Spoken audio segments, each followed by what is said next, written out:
Welcome back. In our previous section, we looked through the types of poetry. We talked about the narrative poem as well as the lyrical poem. We saw the epic, romance, and ballad as the narrative poems. And for the lyrical poems, we saw the dirge, the elegy, the panegyric, the limerick, the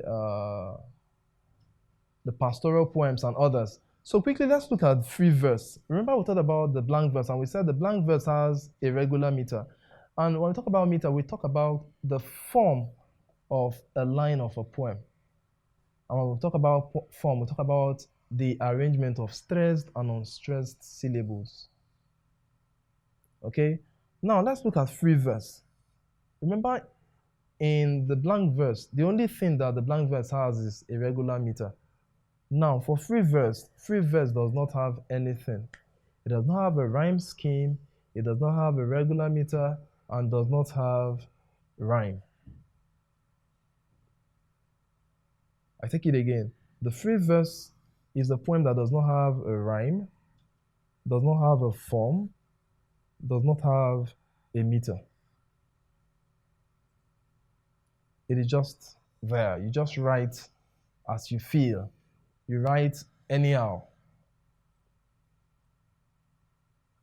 There was this very important poem. It was written like this. Let me see. When a leaf falls. It was just written in a straight line, just vertically from the top to the bottom. Let me see if I can get that clearly. See, it was written this way: when a leaf falls. I think it was written this way. And you know, when a leaf leaves that part of the tree, the way it falls, that was the significance. That was the way the poet tried to just capture the words of his poem. And the entire poem was just when a leaf falls. But the arrangement was now the beautiful thing about it. The fall was not written completely horizontally. He wrote Falls. When the fall is now falling, or when the fall falls, represents how the leaf falls from the top or from the tree down to the ground. So for the free verse, like I said earlier, it has no rhyme. This is a poem without rhyme, without rhyme scheme, without length and meter. So we basically say this poem has no form.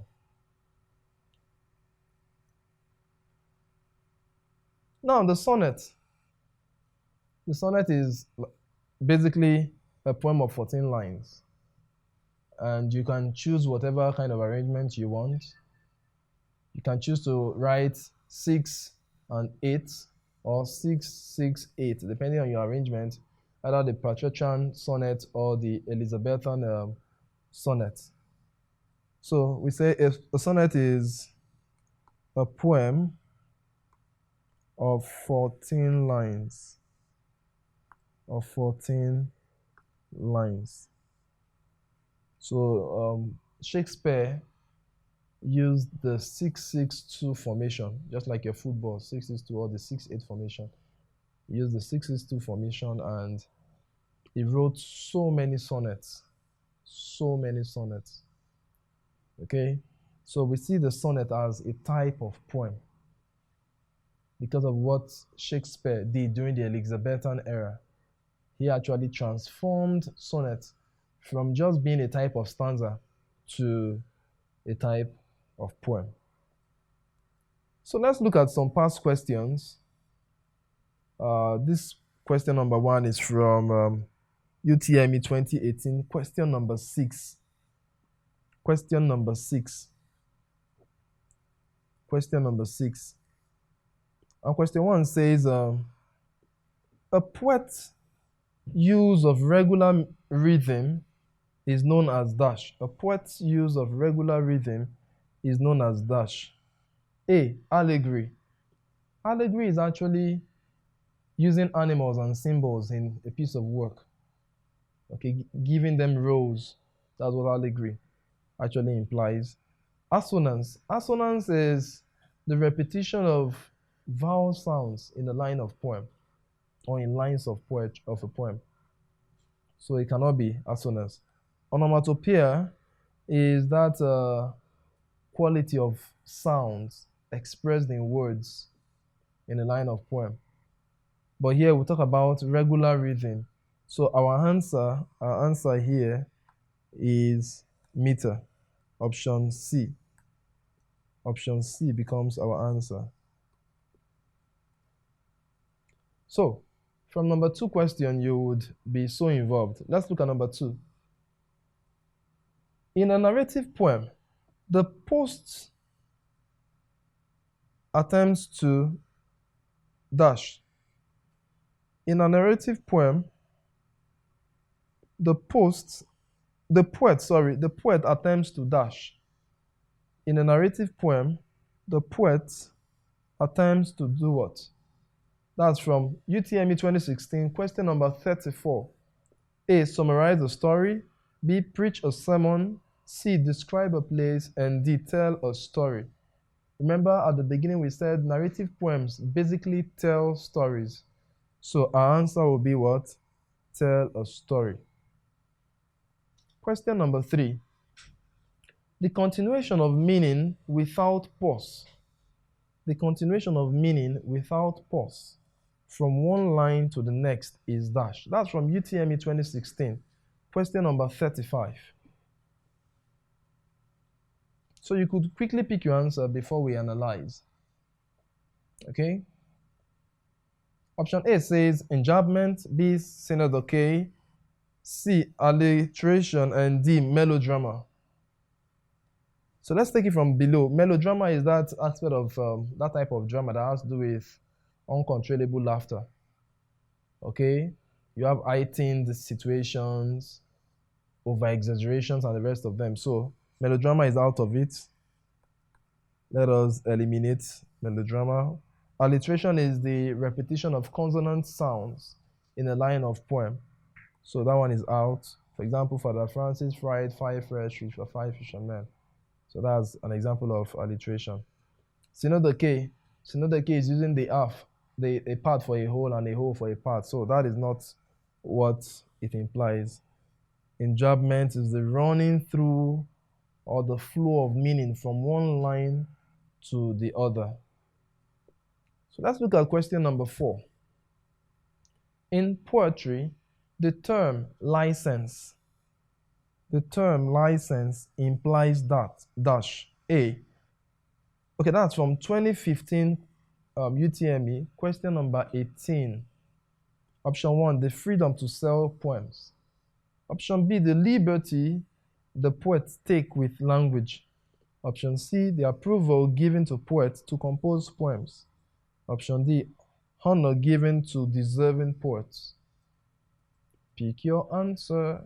Do that quickly. Okay? So let's eliminate the wrong answers. The freedom to sell poems. That is not our answer because that is not what license means. The liberty the poets take with language. Poetic license has to do with the freedom of every poet to use whatever words they want to. Okay? That means your diction, your choice of words is at your disposal. You don't steal from people. You decide, you think. So if you like, put your language in between, no problem. As long as it is meaningful, it is fine. Okay? Let's look at option C, the approval given to poets to compose poems. No, there is nobody that gives anybody an approval. If you write poems, you are automatically a poet. the honor given to deserving poets. No, there's no. There are honors, yes, given to poets, but not called poetic license. Okay, so poetic license simply implies the liberty that poets take with language. So our option B is our correct answer. All right, so let's move to question number 5. It says the tone and mood of a poem refers to dash. The tone and mood of a poem refers to dash. That's from UTME question year 2014, question number 35. A, setting. Setting has to do with the place and time of event, so that's out. Space. Space is not a terminology. Locale has to do with the area, okay, where the events, almost like setting. But the atmosphere is what the mood and the tone implies. The atmosphere is what the tone and the mood implies. All right, so with this, we come to the end of this topic. See you in the next. Thank you.